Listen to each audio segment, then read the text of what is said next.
Hi and welcome back to Bike Speed. So this week we're going to deal with this Cannondale Evo.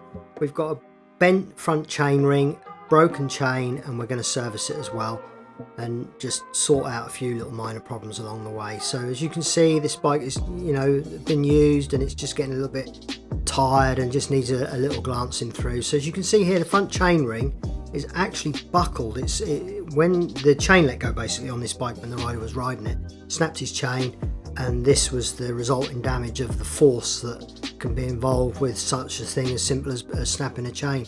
I don't know whether the chain ring buckled under tension and then the chain snapped, or the other way around, but we need to address the issue with the chain ring especially. So we're going to start off by stripping the bike down as we always do and put everything through the ultrasonic cleaner. You can see here the jockey wheels were thick with grease, which we'll show you momentarily how we peel all that off, and you'll see the amount of grease that's just sitting on those jockey wheels. As we sort of work through the bike, we take everything off, we have a good look at it.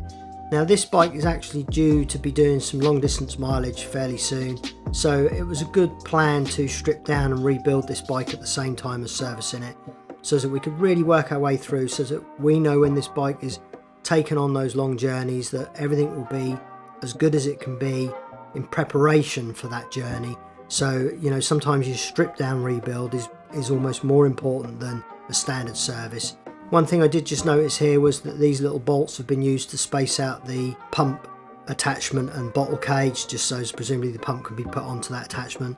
You can understand someone picking a couple of these out of a drawer as they fit a new fitting onto the bike, but we're going to replace those with a little aluminium tubing just to stop any rust sort of coming along.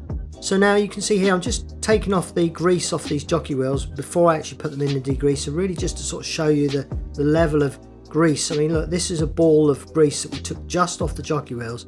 It's the size of a marble, so if you're running a chain through that, the amount of drag involved with that, you're losing wattage all the time. It's just those simple things when you're dealing with a bike that can make all the difference to the riding of it. So here you can see that chain ring was bent.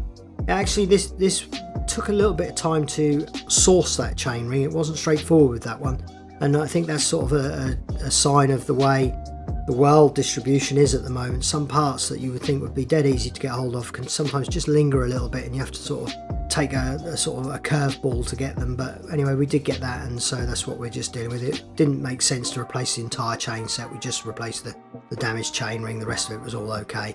So now we're just cleaning down all the parts, as you can see here.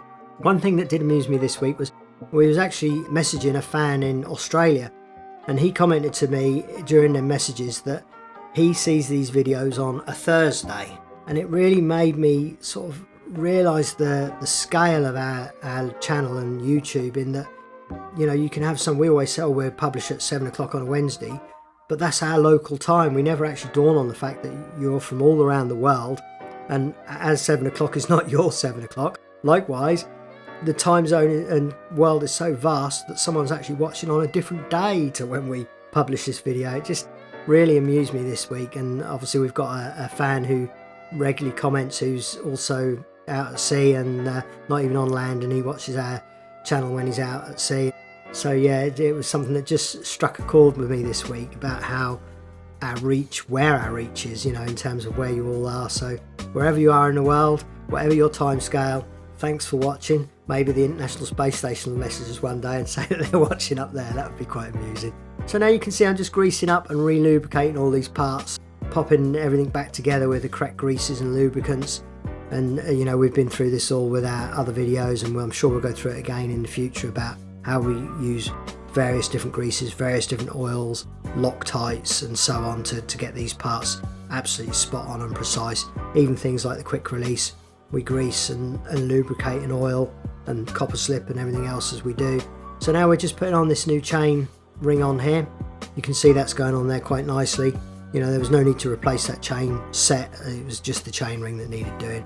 So we just degrease everything. We're checking all the parts as we're doing it, feeling the feel of the bearings, checking how everything feels, checking the spokes, really going through a bike when we do this kind of strip down. Like I say, this is going to be used on some long distance journeys. I think he's got 2 coming up, 2 big events, and we're just making sure this bike is absolutely spot on for those events. Everything torqued up, as you can see there, first torque wrench, 40 Newton meters on the cassette, and then we just start to head towards the wash down section of the video, where we wash down the bike, We didn't T-cut this bike because actually we hadn't planned on fully stripping down this bike, but it just made sense to with what this customer is actually a very good customer of mine. So sometimes you like to just go the extra mile for a customer just to make sure that you know their plans because they're talking about them. So we just made sure this bike was precise and neat. So we just used a resin polish. It just cleans up all these logos and the frame and gives it a nice coating to means that any water that now sits on this bike will run off quite freely. You can see that the bike really came up actually quite nicely with this little sort of wash down and polish. So wherever you are, thanks for watching, thanks for commenting. Do leave a comment and a like and subscribe to the channel. The channel is growing rapidly and we're very pleased with the way it's going. So do let us know you're out there, tell us your stories, tell us where you are, what time zone you're in at 7 o'clock on a Wednesday in the UK. Yeah, it's just always nice to hear from people, so make sure you do that. I'm just going to clean up these tails on these zip ties that are holding just a wired computer on, so we just slice the little tail tags off. That's just sort of the level of detail that you don't really notice they're done. When you pick a bike up, you may not even notice that I've done that, but overall the bike, when you glance at it, when you first collect it, you just feel that something's gone on very nice with your bike. You can see it's clean, you can see those little tags have been nipped off. So like I say, it's not always things you may notice initially, but they're things that I deal with along the way.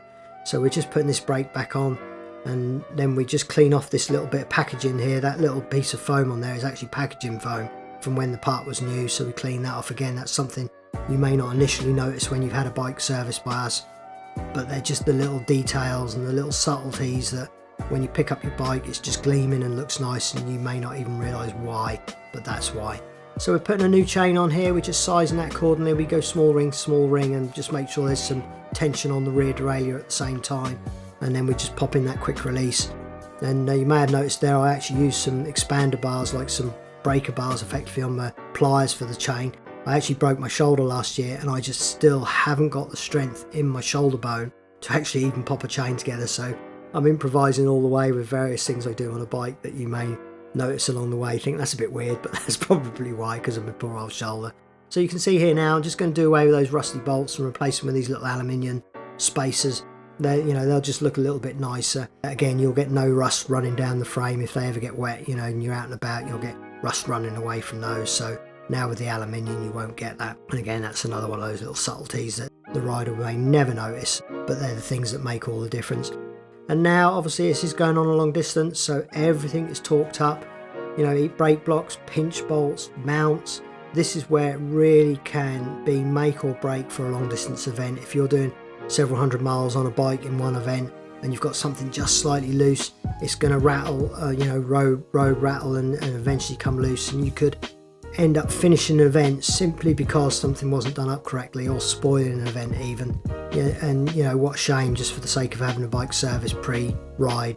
Now we're just pumping up tyres. Even this front tyre, I went to pump it up, I could not get any air in through the valve. This was a tubeless tyre. The sealant had actually worked its way into that valve and you couldn't get air into it. So, and that's actually quite common with these, so the air just wouldn't blow past the seal on that valve end there. So we just replaced the valve core, then that inflated up nicely. Again, this could have been, chap might have took this bike down to an event, first time he got on it, couldn't even pump his tyres up. So now this is the before and afters. You can see what a massive difference we've made to this bike. Thanks for watching. Do like, subscribe and all the rest of it. Do what you got to do, click the notification bell, and once again we'll see you again next week.